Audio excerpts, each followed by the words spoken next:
અને હાલ તો બ્રેકિંગ ન્યૂઝ સામે આવી રહ્યા છે। મંત્રીમંડળ વિસ્તરણને લઈને મહત્વપૂર્ણ સમાચાર, જ્યાં 2 દિવસ ધારાસભ્યો ગાંધીનગર રહે તેવી સૂચના આપી દેવામાં આવી છે। જી હા, ગુરુવાર અને શુક્રવાર ગાંધીનગરમાં જ રહેવા માટે સૂચના આપી દેવામાં આવી છે। આપને જણાવી દઈએ, મંત્રીમંડળના વિસ્તરણને લઈને આ મોટા સમાચાર સામે આવી રહ્યા છે। ગમે તે ઘડીએ મંત્રીમંડળનું વિસ્તરણ થઈ શકે છે અને તેને લઈને જ હાલ તો સૂચના આપી દેવામાં આવી છે તમામ ધારાસભ્યોને 2 દિવસ ગાંધીનગરમાં રહેવા માટે સૂચના આપી છે। વધુ માહિતી સાથે સંવાદદાતા હિતલ ફોન લાઈન પર। હિતલ, ધારાસભ્યોને 2 દિવસ ગાંધીનગરમાં જ રહેવા કહેવાયું છે, શું માહિતી? જી નિધિ, ચોક્કસ એવું કહી શકાય કે ભાજપના તમામ ધારાસભ્યોને સ્પષ્ટ રીતે આદેશ કરવામાં આવ્યો છે કે 2 દિવસ ગુરુ અને શુક્રવારે ગાંધીનગરમાં જ તેઓને હાજર રહેશે।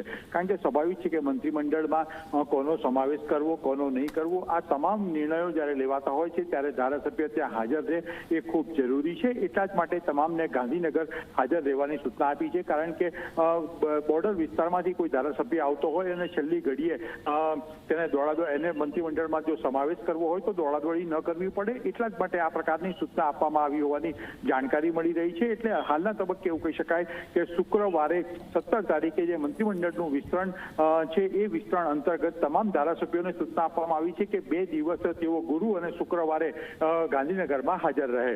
જી બિલકુલ, આભાર પૂરી માહિતી માટે।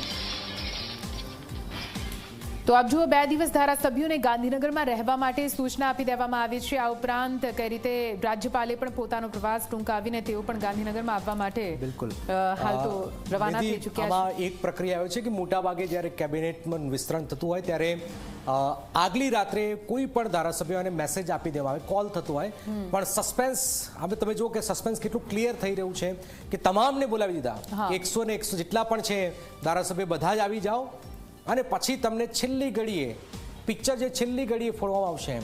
એટલે આમ તો ગુરુવાર રાત્રે એ લોકોને મેસેજ આપી જ દેવામાં આવશે, પણ છેક સુધી આ સસ્પેન્સ રહેશે।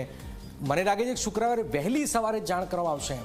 આ ક્લિયર કટ થઈ રહ્યું છે કે જલ્દી જાણ નહીં થાય, અને ભારતીય જનતા પાર્ટી સસ્પેન્સ માટે તો જાણીતી છે, તો આ વધુ એક નવો ઘટનાક્રમ તમામ ધારાસભ્યો આવી જાય, તે પ્રકારના આદેશ આપી દેવામાં આવ્યા છે।